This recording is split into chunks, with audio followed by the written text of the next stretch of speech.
श्री कृष्णा, राधे राधे। आज की वीडियो में आप जानेंगे माघ पूर्णिमा 2026 में कब है। 1 या 2 फरवरी। माघ पूर्णिमा धार्मिक महत्व और नियम। माघ पूर्णिमा के दिन क्या दान करें और क्या दान नहीं करें और क्यों। स्नान दान और चंद्रोदय का समय। और माघ पूर्णिमा के दिन भूल कर भी नहीं करें ये काम। सनातन परंपरा में माघ मास को अत्यंत पवित्र माना गया है, जब शीत ऋतु अपने अंतिम चरण में होती है और प्रकृति में दिव्यता का संचार होता है। तब माघ मास की पूर्णिमा श्रद्धालुओं के लिए पुण्य का अनुपम अवसर लेकर आती है। माघ पूर्णिमा स्नान, दान, जप और तप के माध्यम से आत्मशुद्धि का पर्व है। इस दिन भगवान श्री हरि विष्णु और माता लक्ष्मी की आराधना से जीवन में सुख, शांति और समृद्धि का वास होता है। तो आइए जानते हैं माघ पूर्णिमा 2026 की तिथि और शुभ मुहूर्त।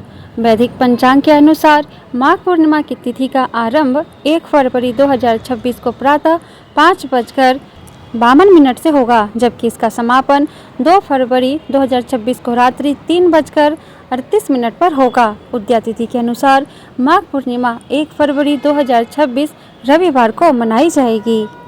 ब्रह्म मुहूर्त सबसे श्रेष्ठ माना जाता है। इस दिन ब्रह्म मुहूर्त प्रातः 5:30 से 6:30 तक है। स्नान दान का श्रेष्ठ समय सूर्योदय से पूर्व इस समय किया गया स्नान और दान कई गुना फलदायी माना जाता है। इस दिन चंद्रोदय शाम 6:02 पर होगा। माघ पूर्णिमा का आध्यात्मिक महत्व।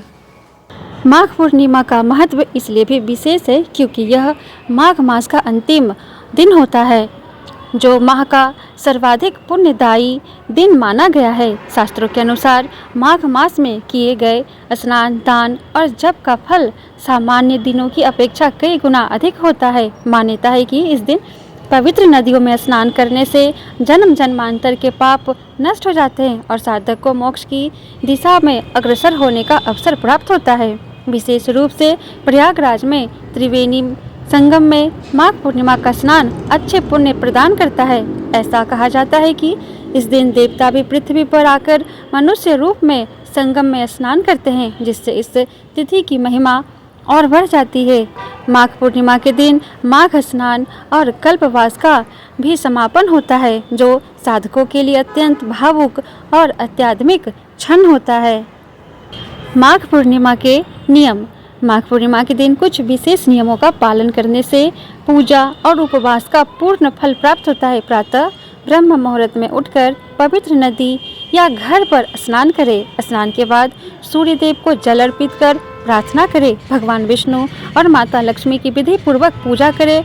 इस दिन सत्य, संयम और शांति का विशेष ध्यान रखें। क्रोध, नकारात्मक विचार, विवाद और झूठ आदि से दूर रहे। काले रंग के वस्त्र धारण करने से बचे।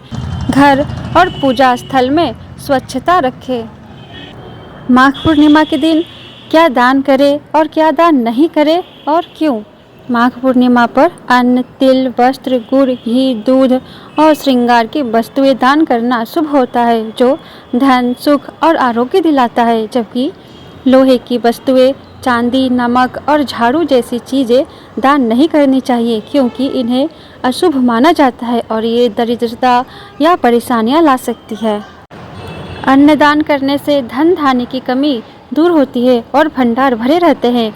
तिल दान करने से पितृदोष से मुक्ति और सुख शांति मिलती है। वस्त्र गरीबों को, ज़रूरतमंदों को दान करें, इससे लक्ष्मी प्रसन्न होती है।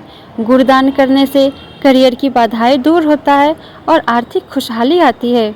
घी और दूध दान करने से चंद्र दोष खत्म होता है, घर में सकारात्मक ऊर्जा आती है और लक्ष्मी कृपा मिलती है। श्रृंगार का सामान दान करने से पति और संतान की लंबी उम्र के लिए माँ लक्ष्मी को प्रसन्न करता है। फलाहार भोजन कराने से अच्छे पुण्य मिलता है। कंबल दान करने से सर्दियों के मौसम में बहुत लाभकारी होता है। क्या दान नहीं करें और क्यों। लोहा शनि देव को रुष्ट कर सकता है, इसलिए लोहे की चीज़ें दान ना करें। चांदी चंद्र दोष लगने का डर रहता है। मानसिक और आर्थिक परेशानियां हो सकती है।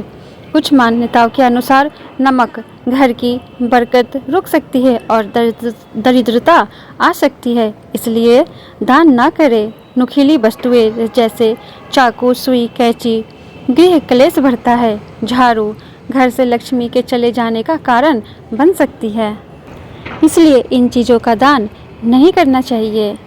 माघ पूर्णिमा के दिन भूलकर भी तामसिक भोजन जैसे लहसुन, प्याज, मांस, मदिरा का सेवन नहीं करना चाहिए। देर तक सोना, काले वस्त्र पहनना, किसी का अपमान या कड़वे वचन बोलना नहीं चाहिए और कुछ खास चीज़ें जैसे लोहा, काला कपड़ा, चाकू का दान नहीं करना चाहिए, वरना भगवान विष्णु, माता लक्ष्मी और पितृ अप्रसन्न हो सकते हैं, जिससे जीवन में दुर्भाग्य और परेशानियां आती है।